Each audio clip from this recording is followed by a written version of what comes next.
Tras 5 horas de aguacero, las casas se inundaron y los autos quedaron sumergidos en Muisne, Esmeraldas, mientras el cantón Marcavelí, en El Oro, continúa aislado por 4 aluviones y el desbordamiento de 2 ríos. Se reactivó la erosión del río Coca debido a las fuertes lluvias y en lo que va del mes avanzó 1.400 metros. Está a 4 kilómetros 700 metros de la captación de la hidroeléctrica.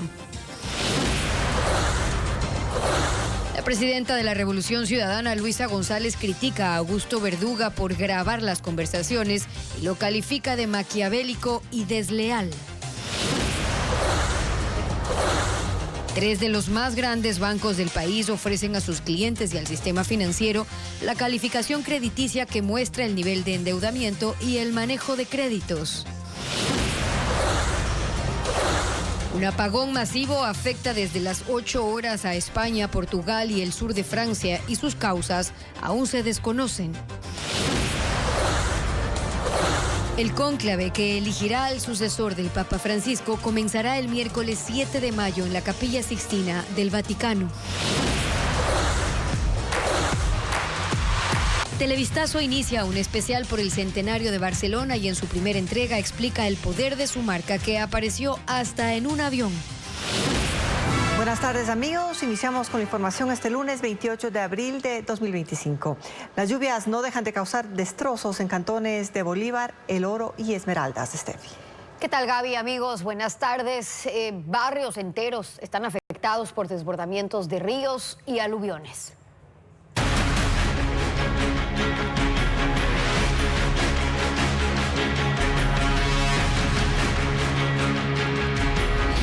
Invierno, las lluvias sin tregua. En la provincia de El Oro, Marcavelí ha sido azotado por 4 aluviones que han dejado al cantón aislado. El desbordamiento de 2 ríos y 3 quebradas causó daños en barrios, abrió cráteres en las calles y dañó los puentes que conectan a las zonas rurales. El 87% de su población está afectada, como informa Fabricio Lapo. 4 aluviones han dejado al 87% de la población de Marcavelí afectada. Tras el desbordamiento de 2 ríos y 3 quebradas este fin de semana, 12 barrios quedaron cubiertos de lodo y con decenas de viviendas dañadas. Cerca de 5.250 personas intentan recuperar algo entre los escombros. A la fuerza del agua se sumaron una serie de deslaves que derribaron paredes y árboles a su paso. Nosotros tuvimos que pasar la noche afuera, sacando un poco el lodo y gracias a Dios no hubo muchas pérdidas, no hubo pérdidas humanas. En el centro de la ciudad, el colapso del alcantarillado dejó 2 cráteres abiertos en las calles. 9 puentes que conectan a 10 sectores rurales sufrieron daños, complicando aún más el acceso a las comunidades. El municipio, con apenas 3 volquetas, una retroexcavadora y una excavadora, intenta atender la emergencia. Hasta el momento, las principales secuelas son 1.302 viviendas afectadas, 65 casas destruidas, al menos 741 damnificados y una persona desaparecida arrastrada por la corriente de un río. Mientras la población de Marcavelí sigue sacando el lodo de sus calles, algunos habitantes de localidades cercanas como Piñas han comenzado a llegar con ropa y alimentos para apoyar a los afectados. La búsqueda de los ocupantes de 2 autos sepultados por un deslizamiento mantienen alerta a rescatistas en el sector El Tejar, esto es en el cantón Chimbo, provincia de Bolívar. Bajo la lluvia y entre toneladas de escombros, los equipos intentan localizar a las víctimas, mientras la inestabilidad del terreno complica las labores. En el sector El Tejar, cantón Chimbo, provincia de Bolívar, continúa la búsqueda de los ocupantes de 2 autos que quedaron sepultados tras un deslizamiento de gran magnitud. Según la gobernación, aproximadamente 8.000 metros cúbicos de escombros cayeron desde una montaña junto a la vía que conecta Chimbo con Guaranda. Fue el operador de una mini cargadora del Ministerio de Transportes quien se encontraba trabajando en el sitio al momento de la emergencia quien dio la alerta. El hombre logró esquivar a tiempo la avalancha de tierra. Desde las 6 de la mañana de este lunes, equipos de rescate de los cuerpos de bomberos de Chimbo y Guaranda, junto con maquinaria de los municipios y de la prefectura, retomaron las labores de búsqueda. Sin embargo, las lluvias constantes complican el trabajo. Más que todo tenemos miedo con las brigadas de rescate que al momento que se esté trabajando haya otro deslizamiento. Técnicos de gestión de riesgos también están en la zona evaluando las grietas y la inestabilidad de la montaña. Hasta el momento se desconoce cuántos pasajeros iban a bordo de los vehículos sepultados. Mientras tanto, esta vía que conecta Bolívar con la provincia de Los Ríos permanece cerrada. La ruta alterna habilitada es la Valvanera Payatanga.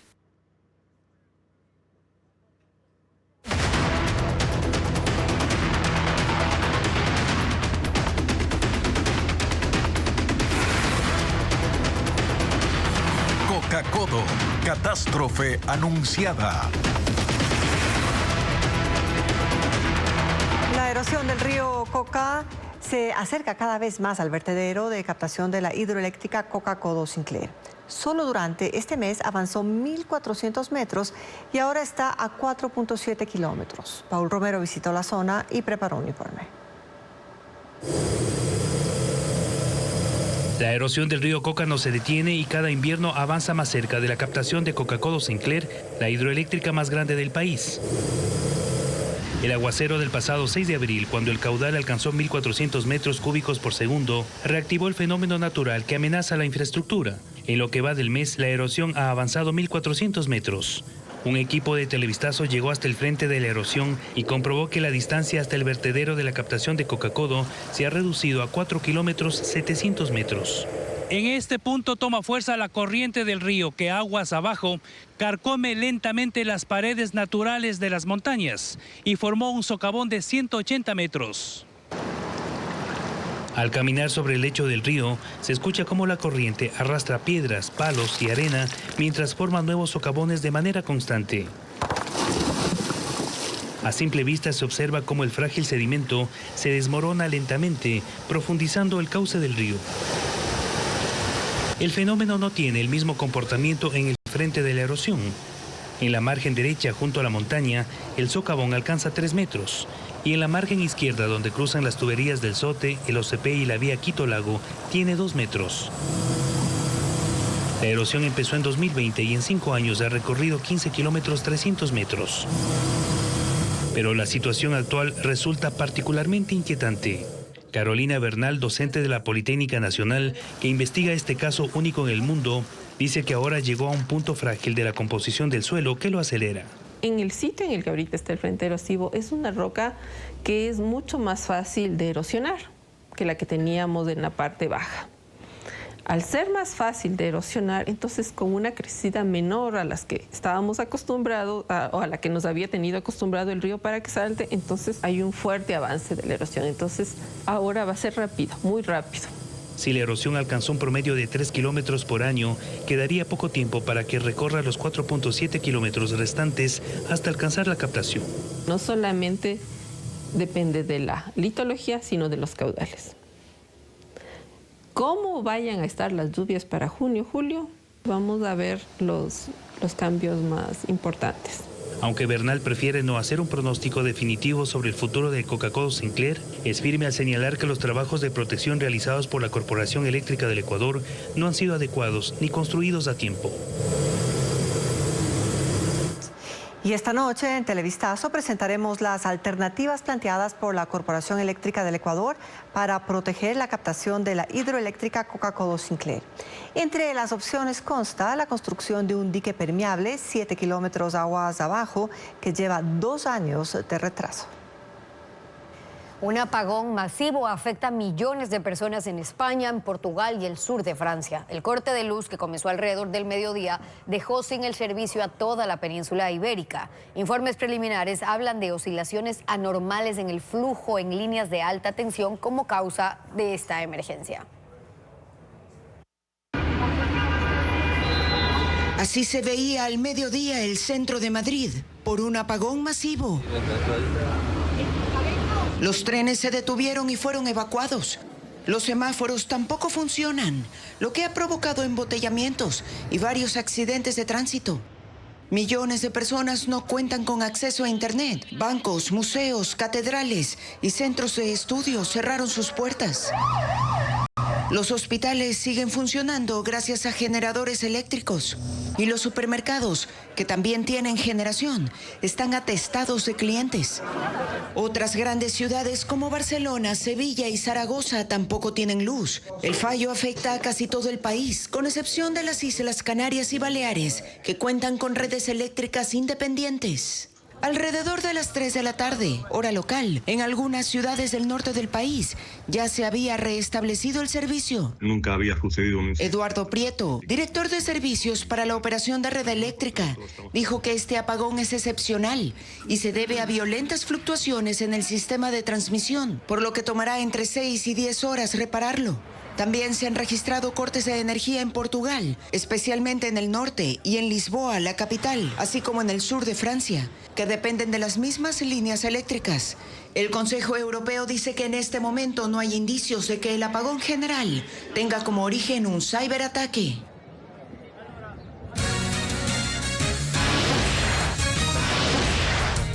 En breve, Luisa González, presidenta de la Revolución Ciudadana, califica de maquiavélico y desleal a Augusto Verduga por grabar las conversaciones que exponen al correísmo.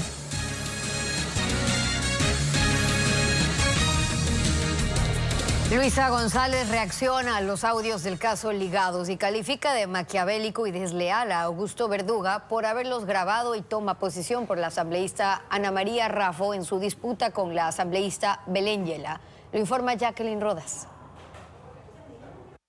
Los audios encontrados en el teléfono de Augusto Verduga, procesado en el caso Ligados, siguen generando repercusiones en la Revolución Ciudadana. Esta mañana, en una entrevista en Radio Armónica, la presidenta del movimiento, Luisa González, condenó que Verduga los haya grabado. Que alguien grabe una conversación me parece una ausencia absoluta de lealtad, de principios y de valores. Yo jamás grabaría una conversación con alguien que además se sienta conmigo y estamos hablando maquiavélico, pero también una falta, refleja una falta absoluta de transparencia, de honestidad. González también tomó posición en la disputa legal entre dos asambleístas electas del correísmo. Ana María Raffo demandó por calumnia a Belén Yela por el audio en el que ella cuenta a Verduga que su compañera cobra diezmos a su asesor. Yo entiendo perfectamente el procedimiento de Ana María Raffo. De hecho, hablamos personalmente y le dije, estás en todo tu derecho, es tu honor. La asambleísta Yela,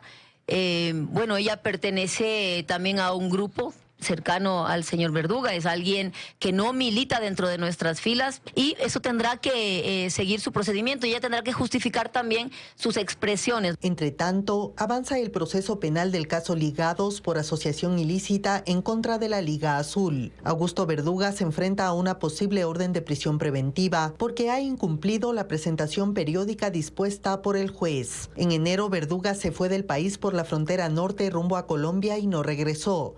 La fiscal Diana Salazar pidió audiencia para cambiar la medida. La diligencia se dará este miércoles en la Corte Nacional. El partido ADN, que encabeza el reelecto presidente Daniel Noboa, está a puertas de consolidar una mayoría en la Asamblea Nacional. Fortalece apoyo de sectores independientes y con ello irá a la sesión inaugural en la que se elegirán a las nuevas autoridades del Legislativo. Francisco Garcés informa cómo avanzan las conversaciones. En la asamblea que se instalará el 14 de mayo, el gobierno ya cuenta con 74 votos. Le hacen falta 3 para conseguir una mayoría absoluta. En los cálculos de ADN están sus 66 asambleístas, 4 independientes y 4 del Partido Social Cristiano. Los diálogos siguen para aumentar el número. En las conversaciones, ADN ha puesto sobre la mesa la segunda vicepresidencia, 2 puestos libres en el Consejo de Administración Legislativa y presidencias y vicepresidencias de comisiones de la Asamblea. ADN quiere quedarse con la presidencia del Legislativo para Anabela Sin, la primera vicepresidencia y también las presidencias de las principales comisiones. El primer frente de negociación fue con 5 asambleístas independientes y estuvo a cargo José de la Gasca, ministro de Gobierno. Con Pachacuti, que tiene 9 legisladores, también se dialoga. Ese grupo está dividido en 3 y ADN centra su acercamiento con los amazónicos José Nantipia, José Nango y Edmundo Cerda. No hay acuerdos confirmados, aunque ADN está dispuesta a garantizarles un puesto en el CAL. Con los 4 asambleístas del PSC, los diálogos formales empezarán esta semana. Los acercamientos no han dado resultado porque el emisario del Ministerio de Gobierno fue Fausto Jarrín, ex abogado de Rafael Correa y ex asambleísta del correísmo. La decisión de los socialcristianos es separarse del correísmo al que apoyó en el último periodo legislativo, y su aspiración es tener la segunda vicepresidencia de la Asamblea, un puesto en el CAL y presidir al menos 2 comisiones importantes. El gobierno también adelanta acercamientos con Cristian Benavides del Carchi y está buscando a Mónica Salazar, la primera disidente del correísmo. Se habla en ADN de otros asambleístas de ese bloque que han expresado, dicen ellos, inconformidad con sus posiciones. Por eso esperan a corto plazo que el número de asambleístas crezca al menos hasta 79. Se realizó una nueva reconstrucción judicial de lo que ocurrió en Guayaquil la noche del 8 de diciembre del 2024, cuando 4 menores fueron obligados a subir a un camión militar y pocos días después sus restos aparecieron calcinados.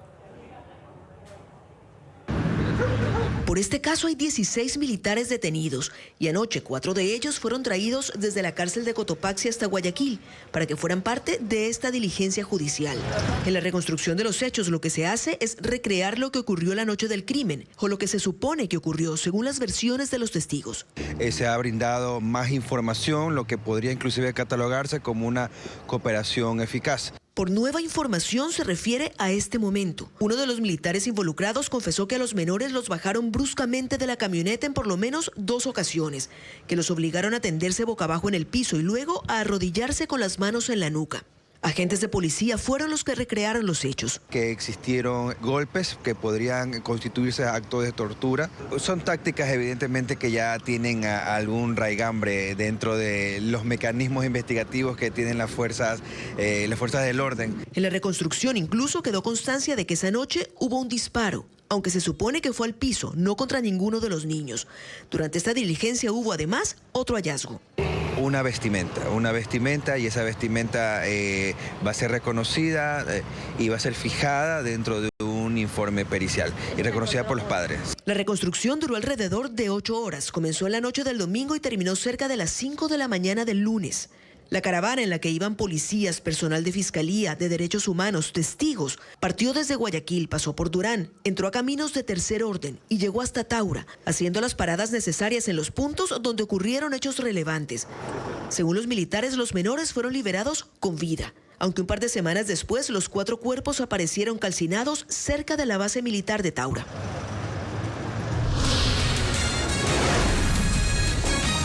Más adelante en Televistazo, el cónclave que elegirá al sucesor del Papa Francisco iniciará el miércoles 7 de mayo en la Capilla Sixtina del Vaticano. Los detalles al volver de la pausa. Alias Invisible, sentenciado por el asesinato de Fernando Villavicencio, es investigado por tráfico de drogas. Este sábado, tras una requisa a su celda en la cárcel de máxima seguridad La Roca, se encontraron sobres con marihuana. Carlos Angulo, alias Invisible, sentenciado por ser el organizador material del asesinato de Fernando Villavicencio, sigue sumando procesos penales en prisión. Este domingo en la noche fue procesado por tráfico de droga, cuya pena mínima es de 2 a 6 años de cárcel. Un día antes, militares inspeccionaron su celda en la cárcel de máxima seguridad La Roca de Guayaquil y encontraron sobres con marihuana. Por este nuevo delito será juzgado y sentenciado el 15 de mayo.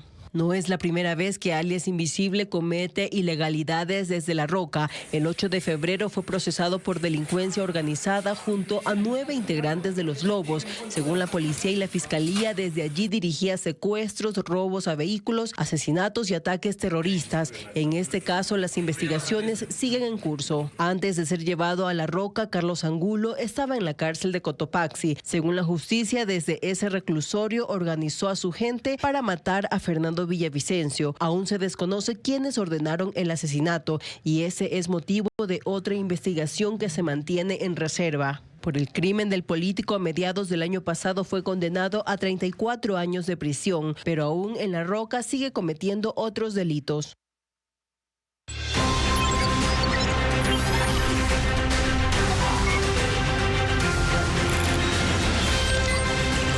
Mundo.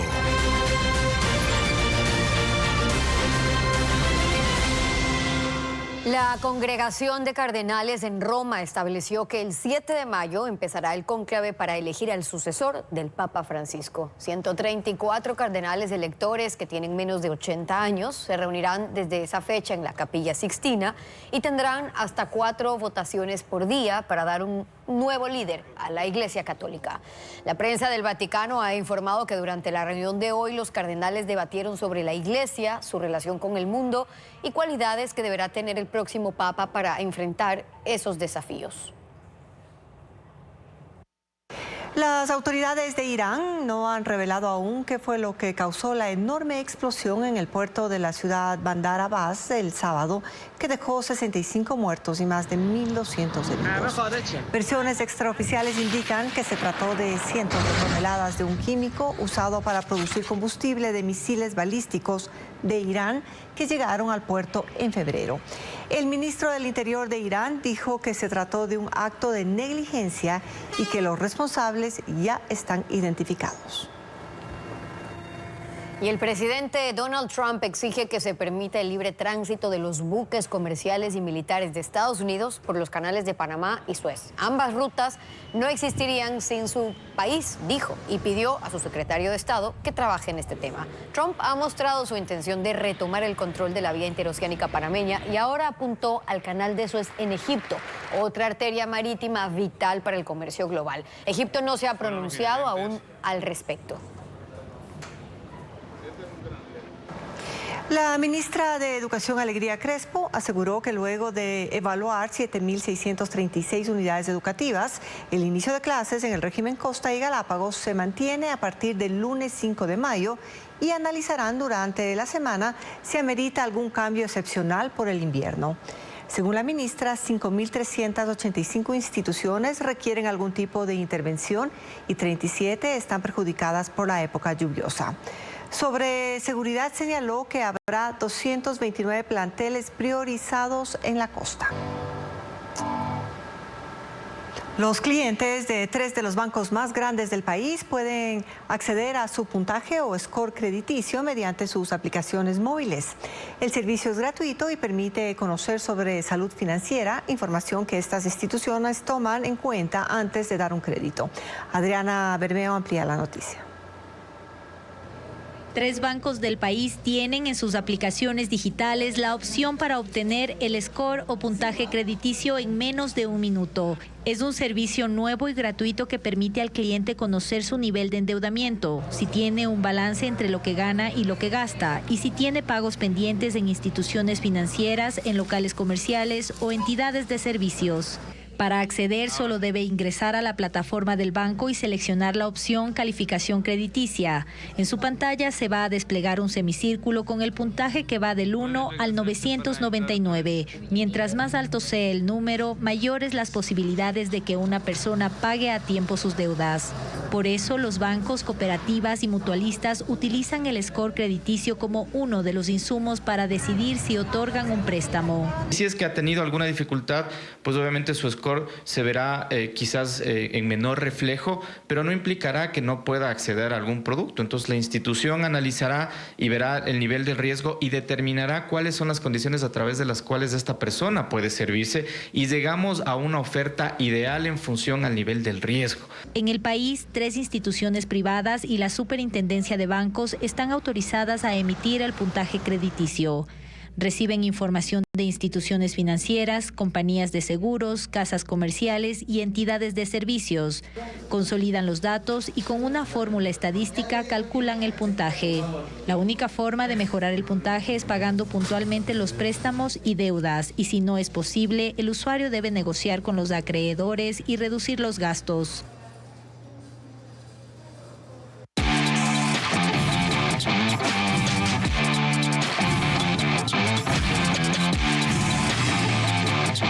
El segmento deportivo llega gracias a Heineken, sponsor oficial de la UEFA Champions League. Y a falta de un partido para que se complete la fecha 10, el campeonato nacional tiene 2 líderes. Luigi, ¿cómo va? ¿Qué tal, Steph? Independiente del Valle y Barcelona encabezan la Liga Pro Ecuabet conectada por Extreme, que arrancó el viernes. Revisamos los goles de la jornada. El Nacional recibió al Delfín y qué partido que fue. Al minuto 8, John Jairo Cifuente, con un remate desde afuera, adelantaba al equipo capitalino. Luego a los 28, miren desde dónde remata Darío Pazmiño para ampliar el marcador a favor del conjunto militar. Arrancado el segundo tiempo, cabezazo de Rommel Cabezas para anotar el 3-0. El equipo de Omar Asad estaba cómodo, pero a los 52, desde el punto penal, Nahuel Gallardo anotaba el descuento y sobre el final del partido, Eric Mendoza le puso algo de drama al cierre del partido. Ganó el Nacional 3-2. Vino Tinto cayó ante Deportivo Cuenca como local. Lucas Mancinelli, el autor del único gol del compromiso, golazo. Manta recibió a Liga de Quito al minuto 5. Ervin Zorrilla, tras un centro de Dani Cabezas, anotaba el primer gol del compromiso. A los 36, Dagner Quintero. En contra se confunden los defensas del Manta y con esto se anotaba el 1-1 final con el que empataron Manta y Liga de Quito. Nos vamos a Ambato, donde Macará recibió a Barcelona y el equipo guayaquileño ganó 1-0 con gol de Jesús Trindade. El desvío de balón de Trindade para darle la victoria a Barcelona. Aucas le ganó 2-0 a Muchugruna. A los 45 más 3, Brian Montenegro con este cabezazo anotaba a favor de los locales. Pase de Michael Carcener en 2 adicionales y Ulises Chichioli, definiendo ante la salida del portero, decretó el 2-0 final para Sociedad Deportiva Aucas. Orense recibió Independiente del Valle. Agustín Herrera, desde el punto penal, puso en ventaja al equipo local, pero vino la reacción de Independiente del Valle. A los 46, centro de Sornosa, Claudio Spinelli cabecea en el área para empatar de forma parcial este compromiso. Y luego, a los 59, nueva jugada de Junior Sornosa, centro desde la izquierda y en el área. Michael Hoyos no perdona, era el 2-1 para Independiente, que sigue en la parte alta. Y en el Capo, el que pasó, Emelec recibió a Técnico Universitario y la visita consiguió una victoria sin precedentes. A los 37, Edison Carcelén anotando el único gol del partido. Y la fecha número 10 de esta Liga Pro Ecuabet conectada por Extreme se completa esta noche. Libertad recibirá en Loja a Universidad Católica en el Estadio Reina del Cisne a partir de las 19 horas. En el partido de Emelec se produjo el debut de Luis Fragoso, quien apenas unos días después de cumplir 15 años ya tuvo sus primeros minutos como profesional. Fragoso, nacido en Colombia pero nacionalizado ecuatoriano, es el jugador más joven en disputar un partido en la Liga Pro y el segundo en la Serie A de Ecuador. Minuto 67 de partido. Emelec caía 1-0 como local contra Técnico Universitario. Jorge Célico llamó entre sus suplentes a Luis Fragoso, joven futbolista que 19 días antes había cumplido 15 años. El mediocampista reemplazó a Elkin Muñoz y oficialmente se convirtió en el futbolista de menor edad en debutar en Liga Pro, superando a otros juveniles como Pablo Urichima, Eric Zambrano y Kendry Páez. Fragoso nació en Colombia el 8 de abril de 2010. Por temas laborales, su familia se mudó a Ecuador, donde demostró sus condiciones futbolísticas. En 2024 fue uno de los 3 jugadores sub-15 que fueron promovidos a entrenar con el primer equipo de Emelec. Claramente para todo niño de mi edad es un sueño entrenar con primer equipo a tan corta edad. Este año fue parte de la pretemporada del club guayaquileño. Había expectativa por su debut, pero Jorge Célico prefirió ser cauto y llevarlo poco a poco. El último domingo, el estratega le dio la confianza para debutar en un partido con un contexto desfavorable. Emelec no pudo recuperarse y perdió en casa, pero Fragoso dejó una imagen positiva. Se mostró seguro, ejecutó 2 remates, dio 10 pases con un 70% de acierto y creó una acción de peligro. El inicio de una carrera prometedora y la ilusión de una nueva figura para el fútbol ecuatoriano.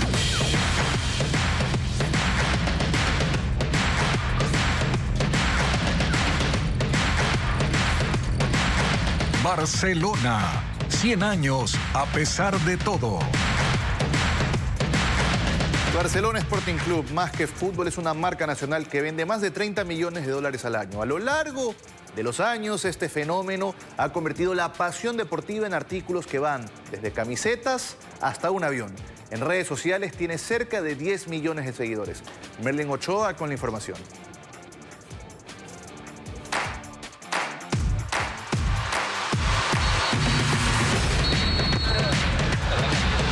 Barcelona Sporting Club no solo es fútbol, es la identidad colectiva de una marca que pasa de generación en generación, sin importar el territorio o la clase social. El experto en marketing y publicidad, Edu Contreras, dice que la marca traspasó la cancha y se consume como un producto emocional. Son más de 60 artículos comerciales con el logo del equipo. Camisetas, gorras, tazas, cuadernos, mochilas, ropa para bebés y para mascotas, utensilios de cocina, lámparas, tambores, mascarillas, rompecabezas y hasta un avión.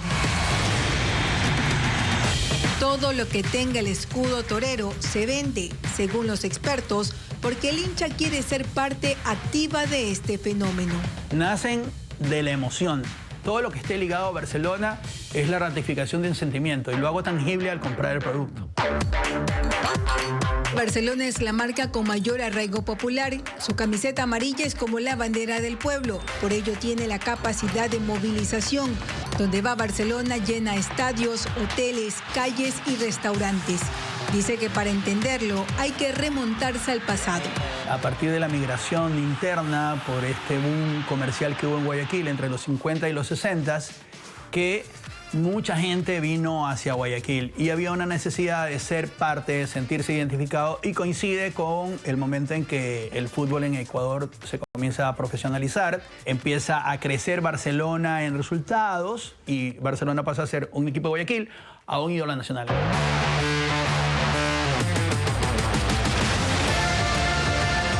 Para el vicepresidente del club, Miguel Montalvo, aunque Barcelona nació en 1925, fue en las décadas posteriores cuando empezó a forjar su leyenda. A principios de 2010 se sumó al mundo digital. Actualmente tienen casi 10 millones de seguidores en todas sus plataformas como X, Facebook, Instagram, YouTube, TikTok y LinkedIn. Publican contenido del equipo e interactúan con fans. Incluso en la parte mediática, Barcelona vende más que una noticia que es tanto política, económica o social. ¡Viva Barcelona! Según el vicepresidente del club, esto le ha permitido a Barcelona ser el único equipo del país que convierte cada partido en una gira nacional de marcas. Son más de 60 empresas privadas las que auspician al equipo. Por ello, en la institución deportiva, los departamentos de marketing y comercialización son de los más importantes. Acuérdense que Barcelona es una marca que vende alrededor de 30 millones al año. El principal logro de la marca Barcelona es conseguir que la hinchada sea fiel, no solo como producto, sino como parte de su identidad.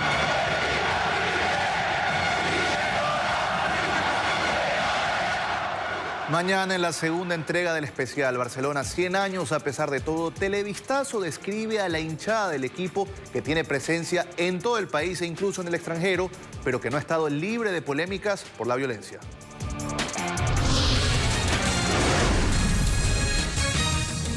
Volver. El cantón Muisne sufre el embate del invierno. 5 horas de lluvias provocaron la crecida de un río e inundaciones. Y ya le contamos. En el cantón Muisne, la madrugada transcurrió bajo una lluvia incesante que inundó al menos 5 zonas rurales de la parroquia Salima. Allí el río se desbordó, dejó daños en casas, como nos informa Elena Velasco. La noche en Muisne fue un largo aguacero. En este cantón del sur de Esmeraldas, la lluvia cayó sin pausa durante 5 horas y terminó desbordando el río Salima, en la parroquia del mismo nombre. Los estragos se concentraron en las zonas asentadas en las partes bajas, cerca de las riberas. Los Almendros, San Pedro y San Pablo, María Auxiliadora y Las Cabañitas fueron los sectores más golpeados en la cabecera parroquial. Unas 140 casas están afectadas. Algunos despertaron con el estruendo de la corriente entrando a sus hogares, manoteando en el agua para rescatar lo que quedaba. En viviendas elevadas sobre pilotes, los niños tuvieron que deslizarse por tablas improvisando desde las ventanas para evacuar. Aquí se nos ha mojado todo, más que todo lo que usted ve aquí es lo único que hemos salvado. De ahí la ropa todita está mojada, todo, los congeladores, todos caían al agua y nada se pudo salvar. La fuerza del río también sumergió vehículos y dejó daños en infraestructuras comunitarias. El centro de atención para adultos mayores, el centro de desarrollo infantil, la iglesia parroquial, el parque central, el coliseo y una cancha de fútbol. En el recinto Golpeacoco, la crecida arrastró el puente peatonal colgante, la única vía de comunicación para los habitantes de esa zona. Los estragos de la tormenta también alcanzaron algunas zonas del cantón Esmeraldas, donde varias calles del centro se anegaron y el tránsito se volvió una lucha contra el agua. En el barrio San José Obrero Alto, 6 postes de energía eléctrica ya inestables desde el sismo del viernes colapsaron dejando un hombre herido. En Ecuador, los estudiantes obtuvieron bajas calificaciones en lenguaje, matemáticas, ciencias naturales y sociales. Así lo revela el INEVAL en su reciente proceso. Los estudiantes de primaria y secundaria sacaron malas calificaciones en lenguaje, matemáticas, ciencias naturales y ciencias sociales según los resultados del examen Ser Estudiante. El Instituto Nacional de Evaluación Educativa, INEVAL, evaluó a 47.000 estudiantes de cuarto, séptimo y décimo de educación básica y tercero de bachillerato de instituciones públicas y privadas en el año lectivo 2023-2024. El INEVAL establece que el estándar de aprendizaje mínimo es de 700 sobre 1000 puntos. En educación básica, Ciencias Naturales fue la materia con menor puntuación. En promedio obtuvo 679 puntos. Le sigue el lenguaje con 687 puntos, matemáticas con 688 y ciencias sociales con 689. Cuando los porcentajes o los puntajes son menores, significa que esos estudiantes probablemente lo que ellos dicen es: yo con las justas voy a terminar bachillerato y por mi situación económica o personal voy a ir al mundo de trabajo, voy a conseguir un trabajo porque no tengo ninguna aspiración. En tercero de bachillerato, las materias peor calificadas fueron de lenguaje con 666 puntos y física con 689 puntos. Aunque en promedio los resultados fueron mejores en comparación al año lectivo 2022-2023, todavía no llegan a los niveles prepandemia en los que los estudiantes bordeaban entre 698 y 701 puntos. La pandemia, indica el INEVAL, fue uno de los factores que influyó en el bajo rendimiento porque los alumnos no tuvieron acompañamiento cercano de los docentes y no tuvieron un entorno que estimule el aprendizaje al pasar horas solos frente a la pantalla. Un segundo factor fue que los docentes no lograron completar la malla curricular. Una tercera causa incluye el entorno económico. Por ejemplo, las familias no cuentan con dinero para comprar computadoras y otros materiales. Un cuarto factor es el desentendimiento o falta de seguimiento de los padres en educación. Hay una quinta circunstancia. Violencia amenazada, donde estudiantes o grupos de fuera captan a los chicos para bandas, para pandillas, y esos chicos y demás están allí en la escuela, pero con una actitud también amenazadora al docente. Los planteles con menos calificaciones fueron los fiscales. En lenguaje obtuvieron 674 puntos en comparación con los particulares con 709 puntos. Ahora queda la tarea para que las autoridades educativas adopten los correctivos y se mejoren las calificaciones. Un concierto de cámara se presentará en la Casa de la Música en Quito y en Guayaquil estará la obra Un tango en la luna en el Teatro Centro de Arte. Estefanía Arias con la agenda cultural. Solo de ti. El tiempo ha pasado y no pueden negar que juntos hicimos del brazo de mar un guerrero de madera emprende un viaje a través del tiempo, explorando un pasado que persiste en el presente, acompañado por su copiloto, un célebre superhéroe local. Celeste, una obra del colectivo Aragua, llegará al Teatro México en Quito. Una propuesta llena de intriga, donde bailan, cantan, riman y hablan en prosa. Quiere que firmemos en el acto. Tenemos que partir bien los pedazos. La función será este miércoles 30 a las 19 horas.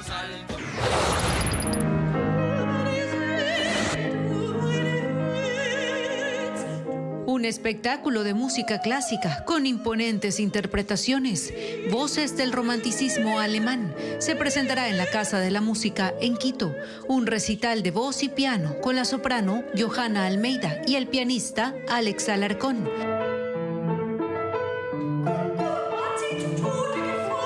El programa incluye obras de Schumann, Brahms, Mahler y Strauss. El concierto será este miércoles 30 a las 19:30.